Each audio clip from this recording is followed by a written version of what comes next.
Hello, everybody. Welcome back to the College Town Podcast. My name is Derek Berger. With me, Sam Roth. How are we doing, guys? John Calipari. He's gone. He's gone. Good riddance. Actually, I wanted him to stay. We're Louisville fans. Yeah, so. but a lot of Kentucky fans are happy about it. Yep. So we talk about that, what that means for Arkansas. Obviously, who's Kentucky going to hire? I have the correct answer. I have my opinion on it. Well, it's not the right answer. Well, okay then. We also talk about South Carolina winning it. We talk about the men's national championship game, which has not happened as of recording this. Mm-hmm. And we talk about a little bit of other bits of news, like AJ Storr asking for $1 million. So, will he get it? Probably not. Probably not, but will you stay to watch? I don't Probably know. Not. Probably not. But the episode's up next, so feel free. Yeah, and don't forget to like and subscribe. Do that, yeah. We appreciate it.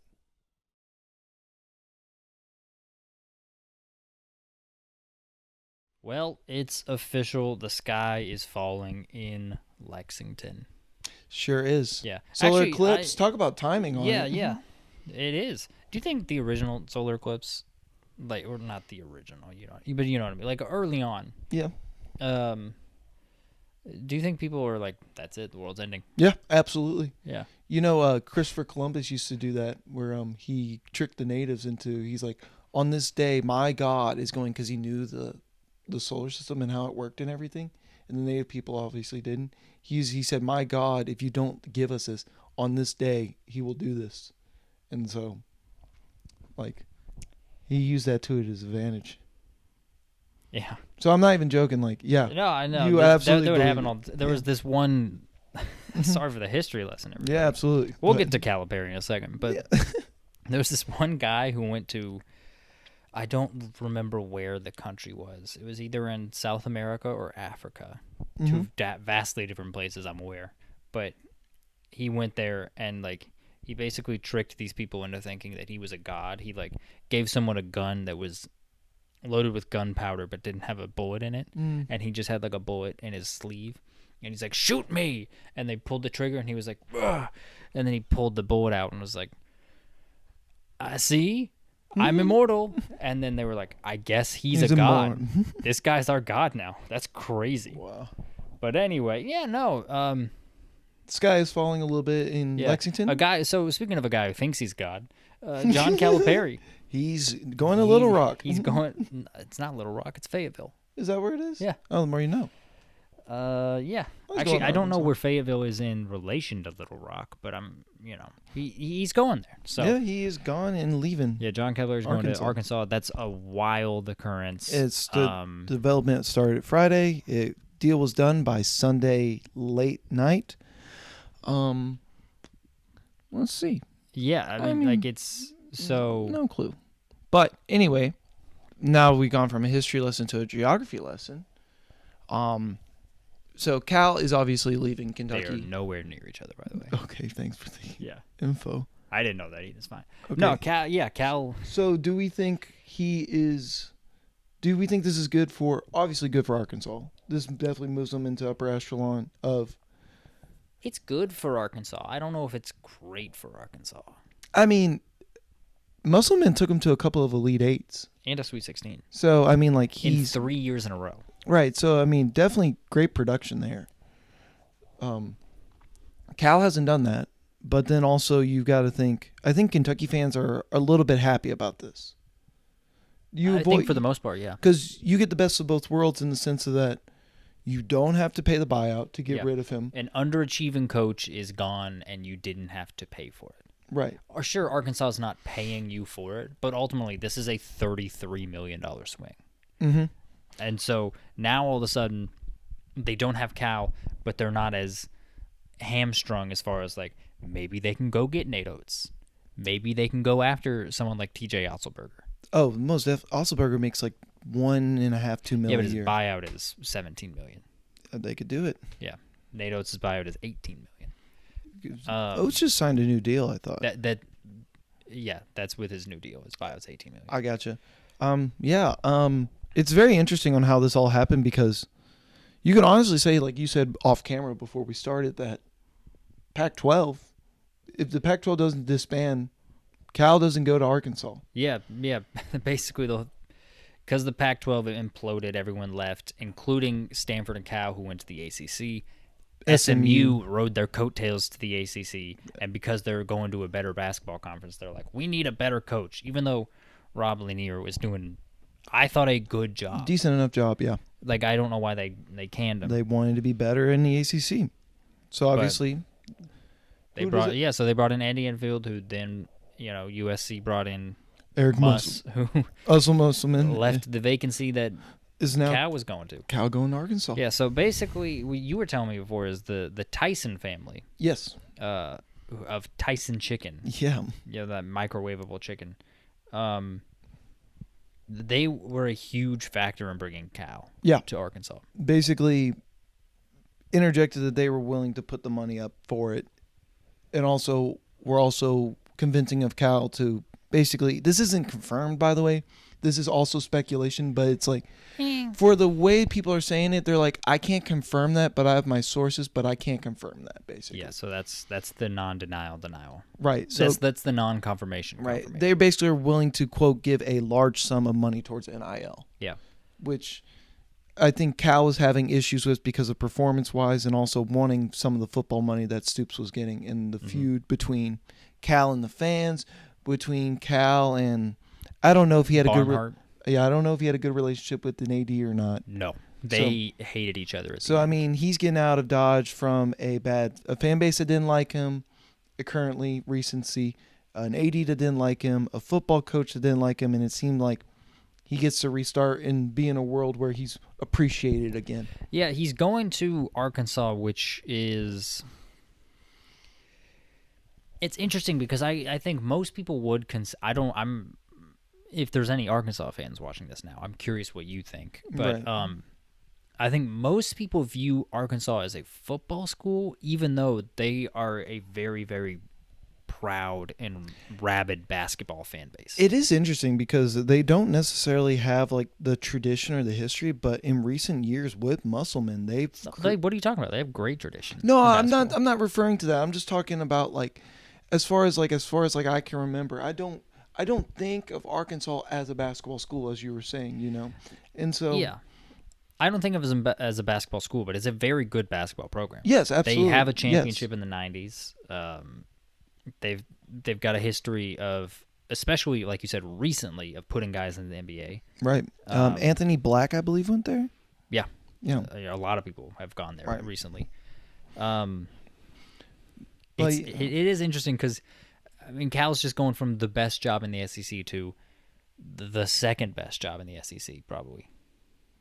Like, I mean, tradition-wise, sure, maybe Tennessee's better, maybe Alabama's better. No, Alabama's nowhere near as good as maybe Arkansas. Auburn's better in recency, No. just because of what those coaches have built in Barnes building in Tennessee. but the support, Pearl at Auburn. I just don't think there's any like. Florida recently Arkansas. is not that great, but traditionally, something. Florida's good, but they don't have the longevity that Arkansas does. Right.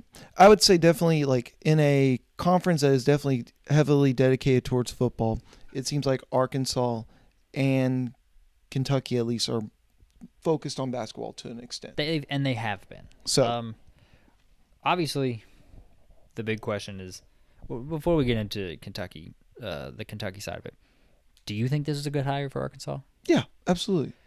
They were good. They were going to hire. They tried after Will Wade and Chris Beard. Both couldn't get those done. And Jerome Tang. Couldn't get those done. Something fell through with Tang. They were going to go get Little Rock, Arkansas's coach, the head coach of Little Rock at Arkansas. Are they doing okay right now? I don't know, but the fact that they were going from that hire to Cal makes me seem to believe that it was a good hire for them based off of what their options were.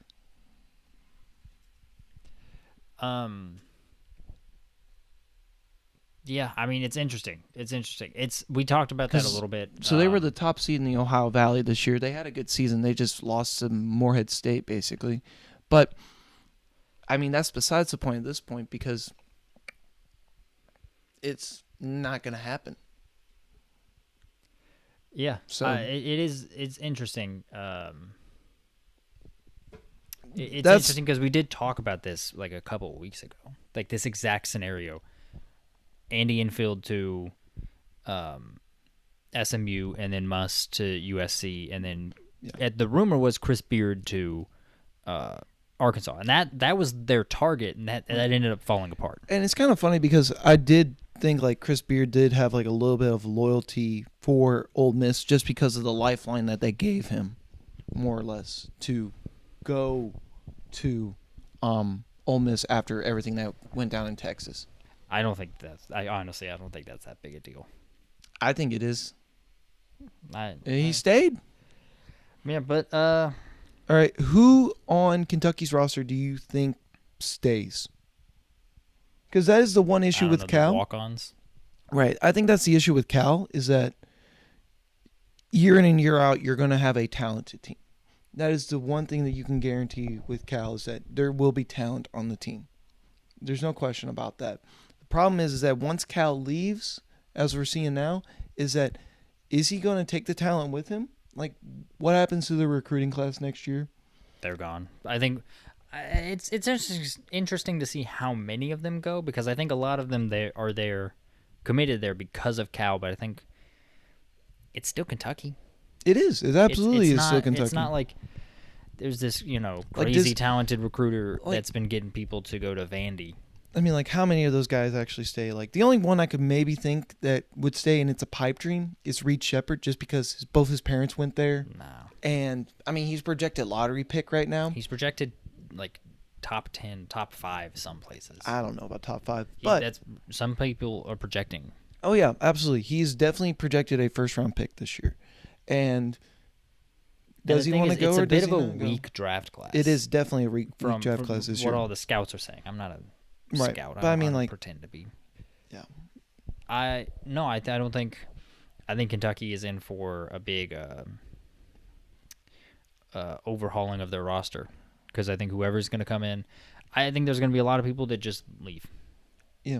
Aaron Bradshaw's already put his name in the portal. Really? Yeah, most of the people have. Duo Theo already put his name in the portal a while ago. Yeah. What do you call it? The AD Mark. What's his last name? For Kentucky. Mitch Barnhart. Mitch Barnhart. I apologize. Mitch Barnhart. I kind of trust him on this hire, just purely based off of the women's hire that he did. He's a good AD. I mean, we're Louisville fans. We hate to admit it. Mitch Barnhart is a good AD. I mean, he made this. Did he make the Stoops hire? Yeah, he did. That's turned that program around. His hiring of Virginia Tech's coach for women's basketball, I thought was a fantastic hire. Yeah, and now they have one of the best players in college basketball. They have Georgia Amore now. Yeah, absolutely. Okay, so I mean, let's get into the hires, the candidates, the short list, if you will. Yeah. This is also not an official short list. This is just what we've come up with. This is what you've come up with. Yeah, I've come up with. You go ahead. Okay, so I basically think the home run hires is after tonight's game between Purdue and UConn, you see if Dan Hurley picks up the phone. Yeah, we're recording this, by the way, Monday before the national championship game. But I think you got to call Dan Hurley, see if he picks up the phone. Next would be Billy Donovan. See if Billy Donovan is interested. There was rumor reports that he had more than a 0% chance of wanting the Louisville job. I don't know how much legs there were, but I am a realistic Louisville fan and realize that Kentucky is in a better situation than Louisville is currently with their program. I see if Billy Donovan's interested. I think this is a pipe dream of Jay Wright because I think he's done coaching. But then I would probably go after, like, realistically, Nate Oates or Scott Drew. Scott Drew said that he's staying at Baylor, but that was for a Louisville job. I don't know if it's for a Kentucky job.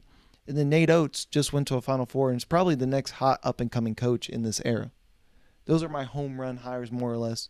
And you could throw in Mark Few and Kelvin Sampson like I did, but they've been at their establishments, their schools for 20-plus years. I don't see them going anywhere. Yeah. Who are the great and desperate hires on your list? So I really think the great hire, I think this is the guy, is I really like these two, T.J. Osselberger or Tommy Lloyd. I think those two would be fantastic hires for Kentucky.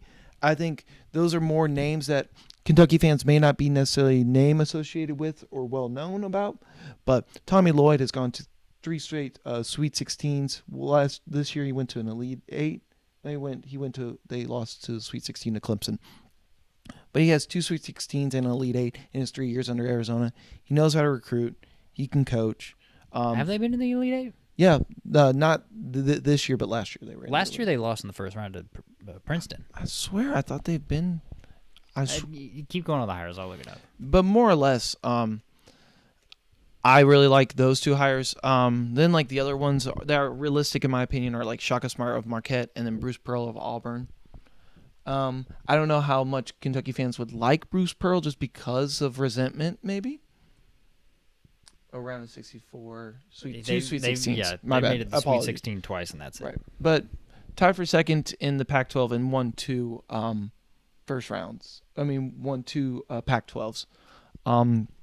Bruce Pearl won the SEC this year in the conference tournament. Shaka Smart's, the only downside about him is he hasn't really gone far in the tournament.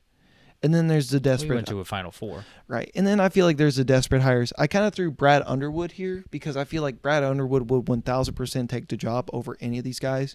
Because I feel like Underwood just had like 1 or 2 good years at Illinois so far. He just had his best year. They went to his first ever Elite Eight. Right.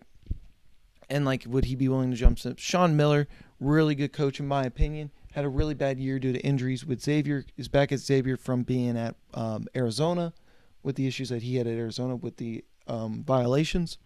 And then Mark Pope at BYU, same thing as Brad Underwood. Recency bias, had a good year. Can he continue it? We'll see. He's also a Kentucky guy. Yeah. And then Rick Pitino. Yeah. Because Rick Pitino, people just want to throw it out there because I think it's just a name to throw out there. You want to know who they're going to hire? I think it's going to be Osselberger or Tommy Lloyd. I think Nate Oates is the first call, though. They're going to hire Scott Drew. Really? Mitch Barnhart and Scott Drew were like besties. This is a real story, by the way. I'm not just like making this up. They text all the time. They're the same religion, which is very big for both of them. Drew is from Southern Indiana, so he's familiar with the area. It's gonna be Scott Drew. Gotcha. I don't even think he's signed his extension yet at Baylor. Oh. The one that he was working on when he was like, I'm not going to Louisville. I love it here. And I do think he was a realistic candidate for Louisville. Obviously, in hindsight, it was more unlikely than likely that he would have gone to Louisville. He is Kentucky's coach. I would be shocked if it's not Scott Drew. Outside of Scott Drew, Danny Hurley, Jay Wright, Billy Donovan, Mark Few, Kelvin Sampson, they're not coming here. No, they're pipe dreams. Absolutely. So the reason Billy Donovan isn't is I think he's actually more realistic than a lot of people think. I think he would only come back to college if he gets fired and there's a good enough job waiting for him. And the thing is, I don't think he's going to get fired from the Bulls this year. I just don't. I mean, you kind of look at it, it's like Dan Hurley, he's basically established himself as a top coach and has built a top program. Same with Mark Few, same with Kelvin Sampson. Nate Oates is a recent coach that's on the up and up. Nate Oates is looking like he's one of the top 5 coaches in the sport right now. He's turning into one. His offense that he runs is fantastic. Yeah, and he's recently expressed massive frustration with players not being able to play defense, and he said he's going to start recruiting guys that can play defense. If he does that, game changer. Yeah. But yeah, I do think Nate Oates is like the most realistic hot name there. I personally would want Oates over Drew. That's just I would too. That's just my personal opinion. I've flip-flopped on that this past season. I think I would want Oates more than Drew. It might just be because he made the Final Four, but and then really in the like second tier, I really like Osselberger and I really like Lloyd over Smart and Pearl. I mean, yeah, and then if Tommy Lloyd, the Kentucky fans would revolt because they're psyched to get rid of Cal because he's coming short of the tournament year in and year out. Tommy Lloyd has done virtually the same thing. I know he's been to 2 Sweet 16s in 3 years, right? But I mean, definitely you go after the coach that has won a national championship or been to a Final Four. Yeah. I feel like that's the pedigree that you have to set for yourself, or if you're able to get the coach that's gone won 2 back-to-back national championships, whether that's Hurley or Donovan, you go for it. Yeah, I think it's going to be Scott Drew. I think that's going to be the first call they make, and I think they're going to get him. I'm very confident that that's what's going to happen. I'm going with Nate Oates. I would hate that because I think that's a phenomenal hire. And I think Oates will be the guy. I mean, if I'm the AD, I mean, like, obviously, if you can get Hurley, get Hurley. But I don't think anyone can get Hurley. I think the only one that can get Hurley from UConn is the NBA. Really? Yep. It's interesting. That's the only way I think he's leaving UConn.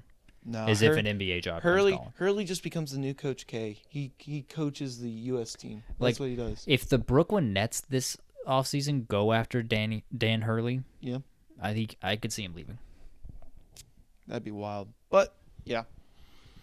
In other coaching news, Don Staley had high praise for Caitlin Clark. Yeah. What do you think about Don Staley to Kentucky? That was a rumor. I think they're vastly different games.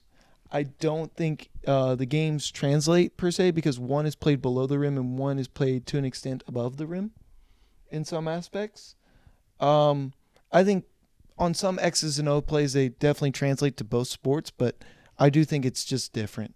I don't think it's as different as you're making it out to be. Personally, I don't. I mean, like, I understand that, like, the level of athleticism is different in the two sports, but it's the same game. Yes and no. Yes and no, because there are certain plays that you can run in men's that you just can't run in women's. Well, I mean, look at it like this: the defense is going to be faster that you're going against. So are your own offensive players.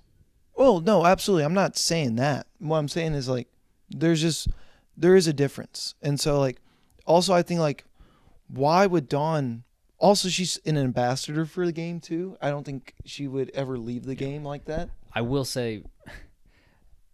The number 2 option in 2009 when they hired Cal, the number 2 option for Kentucky was Gino Auriemma. Yeah.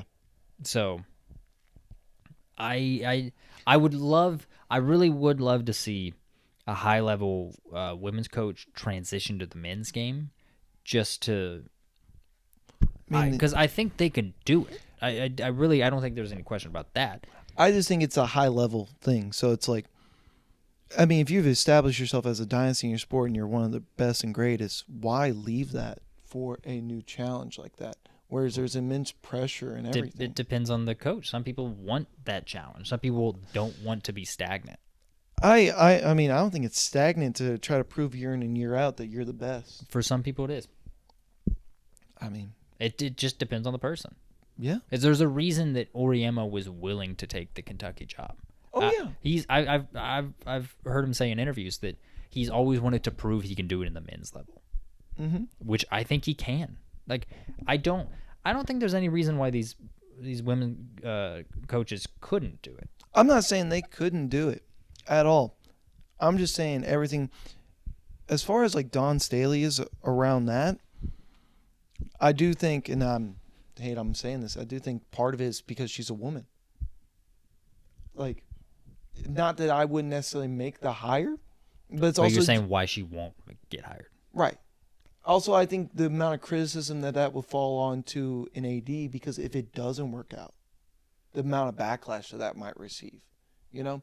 I think it's a high-risk, high-reward scenario, because if she's able to prove that she can do it, that's great and phenomenal and everything in between. But if it doesn't, it's Barnhart's going to be gone soon. He's going to retire, but not that long from now. Oh, so just... But I think that's why he's going to bring in Scott Drew. This is one chance to just be reunite with his buddy. Yeah. But yeah. Anyway, let's get back to the women's game. I mean, shout out to South Carolina. They were the best team this year, and they proved it. Yeah, they're phenomenal. They undefeated. The first team to go undefeated since UConn in, I forget when. It's been a while. It's been, since Brianna Stewart? Probably. I'm not sure. I'll have to look it up, but undefeated national champion. You went perfect. Kudos to you, Don. In a freaking rebuild year. Yeah. That's so frustrating. It is also kind of crazy, though, too, because Cardoso is, like, maybe projected a first-round pick. I mean, yeah, she's projected, like, top 5. Yeah, but it's like last year and the year before, she had Aaliyah Boston. She had the best player in the nation. Yeah. And this year she's able to do it without the best players in the nation. I mean, not other than Cardoso, there's not a ton of quote unquote name recognition star power that the media was pushing as they were other girls, as in Angel Reese or Cameron Brink or Caitlin Clark. Yeah. You know? So it's like Paige one of the Beckers. Paige Beckers obviously is another one. But yeah. Also, I just think at the end of it, Caitlin, to an extent, she was doing this all year, but I feel like we kind of saw what happened when Hero Ball wasn't working, because I feel like towards the end of the game, she was kind of just chucking up some threes. Yeah. Just trying to see if anything would stick, it felt like. Yeah, I mean, look, here's the thing. The whole, like, this became a debate with a lot of, like, talking head, sports, like, debate shows. Is Caitlin Clark really the GOAT? Yes. Yes. Did you see her teammates? Kate Martin's good. She's good. She's not, like, national championship team good. Like, Stolke's pretty good. She's not. Hannah Stolke was good. Kate Martin was good. I don't think Gabby Marshall is that great. No, it's Caitlin Clark and then everybody else. On the team, yeah. Yeah, and Stolke was, like, their tallest player. Was she, like, 6'1", 6'2"? Maybe. That's, like, let's say she's 6'2". That's 5 inches shorter than Cardoso. Oh, yeah, absolutely. South Carolina's power forward was taller than Stolke. Same with Reese. I didn't realize how tall Reese was. Angel Reese in the... Yeah, she's tall. Yeah, I didn't realize that. I was like, oh, wow, she is pretty tall. Yeah, like, the fact that Iowa made it to back-to-back championship games with that team is insane. That's the LeBron taking, the 07 Cavs to the finals. Like, that's crazy. That's crazy. Just how Caitlin Clark willed her team to the Final Four into the championship game in 2 years in a row. It's insane. Of course, she is the greatest player of all time. That is wild. Yeah, she sure is. It's kind of interesting. It was the best matchup we could have asked for. Even though I was in a way actively cheering against both these teams throughout the tournament. I kind of just found myself just watching the game, not really like having a preference of who won. Yeah. I kind of was just like, okay, this is the matchup I was expecting. There's no real dog in the fight anymore. It's just best on best. Let's see who's got it. Yeah. Yeah, I mean, all right, you want to get into it? You want to talk about the moving screen call? Yeah. Do you think it was an offensive foul on Aaliyah Edwards? I mean, she was moving, but I wouldn't have made the call. Really? Especially because they were letting Iowa get away with that all game long. Interesting, because I felt it was the right call, and I was cheering for UConn. I watched it, and I went back, and I was like, oh, she was moving. She was moving, but, like, in real time, it was like... She was way too wide. It was moving. I mean, right call. I know we've had an issue with officiating, and obviously this is a very polarizing play, if that's the correct way to say it. Yeah, it's controversial. Yeah, but I felt it was the right call. Now, granted, and the moment I hated the call, but looking back on the replays, it's like, it was the right call. It was clear and obviously a moving screen. I don't think so. The reason is they weren't calling that all game long. Oh, so you saying because there wasn't a precedent for it that they should have let it go? Yes. And that, like, it's something that happens. Like, officials are humans too. I think that oftentimes it's kind of stupid I have to say that, but that oftentimes people don't think about it like that. So just how players aren't going to be in the top of their game every single night, neither are officials. Sometimes you just, like, miss stuff. That's fine. Sometimes, like, however you wake up that day, you're like, I'm not going to call any travels. It's like, okay, cool. As long as no one's getting called for traveling. They weren't calling it all game long. And then this one, she was moving, but, like, it's not the worst moving screen I've ever seen. It's not. It was a moving screen nonetheless. Yeah, like a little bit. Uh, And I'm someone that gets furious because I'm like, they don't ever call offensive fouls anymore. It makes me mad. I think there's two ways to look at this. I think regardless of the way you look at it, the refs don't win in that situation because either they make the right call where it was a moving screen and they call it in that moment in the game, or they don't call it and they go, wow, how did the refs not see the moving screen? I think if they don't call it, no one cares. I don't think anyone cares.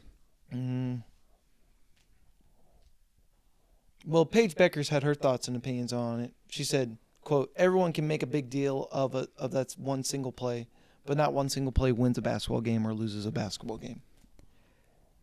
I mean, yes and no. Like, here's the thing. Yeah, like a basketball game isn't just one play, but it's not like a basketball game takes place from like in order of best plays to worst plays, or best or you know what I mean. It takes place in succession. So by nature of it, the plays and the calls at the end of the game are more important than in the first quarter. Yes, you have to put yourself in a position to be in the game with 4 seconds left, but I'm just saying. I know what she's saying. She's trying to be a good sport about it. But well, she's also just basically saying, like, if I make a layup or I don't miss that one shot or, butterfly effect on how different the outcome of the game could be. It's not won or lost on one play because you had so many plays and opportunities to change the outcome throughout the game. Yeah, but if you miss a layup, with 6:39 in the second quarter left, it's not game over. You miss a layup with 4 seconds left and you're down one. It's kind of game over. Well, there definitely are clutch plays and clutch moments in sports, obviously, but I'm just saying, like, if you go on a 10-0 run in the second quarter, you're not in that position to, it's just the ebb and flows of the game. I know. It's what I'm getting at. Is it doesn't all, like, it's not just like it's not binary. You don't look at it like the numbers on a piece of paper and be like, oh well, they lost. Right. There's a rhythm to a game. There's a flow to a game. All right. Well, wait, real quick before we talk about the okay. national championship tonight. Do you think the NCAA wanted to put Iowa in the game? Oh, 1,000%. Just so that the ticket prices wouldn't drop? I don't think it's had anything to do with ticket prices. I think it was ticket prices would have plummeted if Iowa lost. Oh, 1,000%. Everyone wanted to see Caitlin Clark, but I think you're reading into some theories on that one. But it's also one of those where it was basically the NCAA obviously wanted eyeballs on the game. And Caitlin Clark has been giving the sport eyeballs all year. So I think that's what they wanted, obviously. And I think any rational person would be like, yeah, that's what they wanted because that's what the fans wanted and that's what the viewers wanted. Yeah. I mean, Caitlin Clark is officiated differently. I'm just saying, like, I don't think this was, at the end of the day, I think this was a bad call. I don't think this was the refs and the NCAA trying to do whatever they can to put Iowa in position to be in the national championship. But Caitlin Clark is officiated differently than everyone else. She gets away. She doesn't get called for fouls. It's fine. Her career's over. Well, also, speaking of which, as far as like the NCAA goes and everything, Louisiana became the first state to ban player prop betting for college. For college. Yeah, I don't have a problem with that. I think it is the right decision just because of the integrity of the game. It helps to protect that integrity aspect of it. Players can't bet on themselves nor tell people to bet on or against themselves. Yeah. It kind of eliminates that point shaving. Also, kind of prevents, and this is kind of sad that I have to say this, prevents harassment of players. Yeah. Prop betting probably should just be illegal in general. I think so. I mean, definitely at a college level and a semi-professional level. I think I don't have an issue with it. Yeah, but you want to move on to the big game tonight or yesterday if you're watching this when it comes out? Yeah, absolutely. So, UConn versus Purdue. 1 seed versus 1 seed. Yeah. Two teams that have probably been the best teams all year long. Yep, I would say 2 out of the 3 teams that we thought would be Yeah. here, basically. The whole year, we really thought, okay, there's 3 that separate themselves from the rest. 2 of them have made the national championship, obviously, because that's how that works. Yep. So you've got UConn, who has been just clear and dominant, and then you've also got Purdue with the best player in the nation. Yeah. It's a kind of like a rematch of the Iowa-South Carolina game. Best player in the nation versus best team in the nation. Is that a hot take to say that UConn's the best team in the nation? No. So we got they've won 11 straight tournament games by double digits. All right, so we got a run back basically of the women's game, more or less. In a way, yeah. I wouldn't compare Edie to Caitlin Clark too much, but no, but Naismith Player of the Year, obviously Yeah. Naismith Player of the Year. And then against the Coach of the Year, Naismith Coach of the Year, Dan Hurley. did he win it? That sure just came out. Okay, because I know Kelvin Sampson won AP Coach of the Year. He sure did. But But during this game, who do we got? I know who I obviously got because that's what I picked in my bracket. I picked UConn. yeah, after watching the Final Four games, I'm going with UConn. Really? Here's why. UConn is just going to run the court, and I don't know if Purdue will get back. Like they might adjust mid game, but early on, UConn has done this all season long. Like Alabama was one of the first teams to like wise up to that, and they're like, hey, just run the floor, just get back on defense. Alabama gave up very, very few transition layups after a basket. after a basket. Because UConn's very good at that. Yeah, and so like Purdue doesn't really run the floor like that. You know, they and that's the best way to eliminate Edie. His defensive impact is just get down there before him.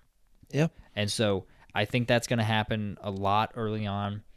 The Klingon Edie matchup's going to be a fun one to watch. I think Klingon will match up well against Edie and negate a lot of Edie's height in that aspect. Yeah, and then That also what makes him so dominant. Granted, Edie is a very good big man. Yeah. Very good. He's great, but like I think NC State found too many chinks in the armor with Purdue. They figure like, oh, let me just swipe at Edie when he tries to post up. He'll either turn the ball over or he'll have to pick up his dribble, and then he can't post up anymore. He's got to, pass out and then maybe repost. Maybe they'll reset the offense. Either way, Edie's not posting anymore in that moment in time. And then also, Braden Smith still cannot handle a press. That's why they lost last season. Braden Smith couldn't handle a press. He still can't. He had multiple backcourt violations just because they just got up on him in the half court. Like, UConn's going to take advantage of that. There's no way Danny Hurley's not watching that like, oh, yeah, we're going to take Castle, one of our tall guards, whoever. Yeah. 5-star recruit. Yeah, Cam Spencer. We're just going to have him press on Braden Smith. As soon as he gets near the half-court line or steps over it, as soon as he gets there, we're just going to press him, and he's going to panic. Mm-hmm. I also just think UConn's just so much deeper than any other team I've ever seen, basically. Very deep, yeah. I mean, when you have 5 or 6 guys who have multiple 20-point games in the season, it's kind of like, oh, if Newton's not hot, Castle can get hot. If Castle's not hot, Spencer can get hot. If Spencer's not hot, Carabana can get hot. If not, it's Klingon.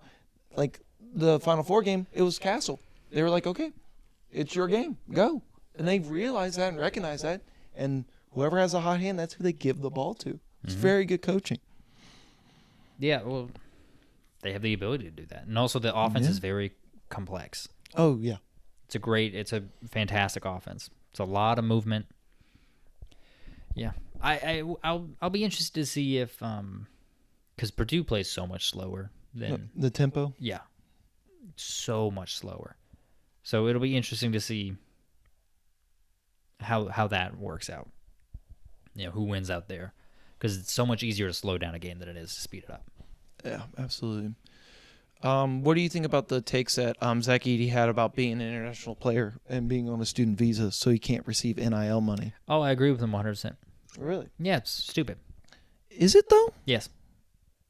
Why is that? You can't make money if you're on a student visa, certain student visas. Right. The other ones, I believe, cost money. Right. To get, which kind of defeats the point of trying to make money. Like it, and speaking from like strictly a macroeconomic standpoint, it just makes more sense to have people working. Does it not? I see where you're coming from, but also the aspect of it is like, why not just try to get these international players in on different visas to where they're allowed to make money? Why be so stuck in the ways of a student Well, they visa? can't. Why can't they? Because they're students that are on scholarships. They're not allowed. Really? Yes, they're not allowed. It's not just like, oh, this is the ones they happen to be on. You have to be on these student scholarships. I don't remember the specific like number of the visas, but the visas that allow you to be a Division I college athlete in America as a foreigner, you're not allowed to work in the States. You're not allowed to work. So that's why you've seen a lot of people with foreign players. They'll go like, hey, let's go to the Bahamas and we'll like practice for an hour, and then all our foreign players can go get NIL money. Yeah. Because that's the only time they can do it. You can't do it any other time. You know, that like South Carolina went to Paris for their first game this year. Cardoso could get some NIL then. Oh, because she's from Brazil. Yeah. It's a flawed system, and it's one that doesn't really make sense. So how does it work? They can receive money as long as they're not on U.S. soil Yes. receiving money? So yes. Almost feels like laundering in a way. Yeah. Doesn't make any sense. Here, we'll give you this money off U.S. soil, and then you can come back on U.S. soil with it. It's literally perfectly legal for you to be in another country for 7 minutes and get money there, come right back. There's nothing illegal about that. It's like, why just not let them get it there? But isn't there like a rule? I mean, as far as like cash goes, like you can only declare like 10,000, or you have to declare. You don't even have to get it in cash. You can get the money wire. Yeah, you can get a wire transfer. You can get a direct deposit. That's crazy. Yeah, it is. Like Zach Edey is 100% correct about how ridiculous the NIL rules are. Well, it's not even with visas. It's not even an NIL rule. It's just a law. It's just a visa law. Yes, like you're right. It's nothing to do with the NCAA. At the end of the day, it's the government. Yes. It's not even anything that the NCAA can help with. Mm-hmm. They can lobby for a change, but Yeah, it's ridiculous. Right. But, oh well. Yeah. I mean, is there anything else you want to talk about? I mean we've got AJ Storr. I mean, yeah, we have a top transfer who's in the portal. AJ Storr is reportedly seeking $1 million. There's a report that came out last week that he was offered $750,000 in a take it or leave it offer by Kansas, and he left it. My thoughts and questions was, considering he's considered one of the top guards in the portal. Depending on where you go, he's considered the number one guy in the portal. Right. It's either him or John L. Davis. Right, from FAU. So the question is that too much money to be asking for as a top transfer? Or is that about what the market should yield for a top transfer? No. Like, to be worth that much. Because think about it. The top school, as far as I can tell, for NIL is Texas. They've got like $10 million. Okay. In NIL. For basketball? For basketball. And so you can have 13 players on a roster. If you go out and get the best roster possible, you can't spend $1 million on a player. You can't spend $1 million per player. I mean, of the guys that played, you can probably get 10 guys, $1 million, and then the last 5 spots on your bench are GPA boosters or walk-ons. Mm-hmm. You could do that. Well, you have 13 scholarships. Right. But you know what I mean, though. Yeah, but like that's Texas. Texas is an outlier. They have stupid money. A program like Kansas, they have a lot of NIL for basketball. fans are big into basketball. They're going to put their money towards basketball. If Kansas is like, look, 750,000 is the most we're going to offer you, you're asking for too much. Like, I don't understand. The only way $1 million would be worth it is if it's like, if Zach Edey hit the portal. Zach Edey's going to pull like $1 to $2 million because he's Zach Edey. Like, he's a Naismith Player of the Year winner, and he's coming back for another year. That's the only way in my mind. That or like a can't miss, surefire number 1 overall pick decides I'm going to come back for another year, and then I'm going to hit the portal again. Because then it's like, okay, yeah, we have a number 1 draft pick, and also he was a number 1 draft pick if he would have left it this year. He's going to be in college for another year. He's going to get even better. So, no, I think for the majority of circumstances, $1 million is not worth it as it currently stands, especially with the people who are in the portal this year. No. I mean, there's definitely not that ooh-ah name out there right now. Yeah. Like, let's say this guy, AJ Store's asking for $1 million. You say no. You can spend $500,000 on 2 players. Yeah. And that's going to get you 2 really good players. It's the question of, do you want the quote-unquote elite player for an elite price, or do you want 2 great players for a great price? More or less. Yeah, and I think when they're asking for that much, you kind of walk. Yeah. So there are places that can literally pay. Yeah. Like, it's just a matter if they want to and they feel it's worth it. Yeah, Arkansas is rumored they're going to have like about $6 million in NIL now because Calipari's coming. Louisville's going to have anywhere from $5 to $6 million, which is crazy. Yeah.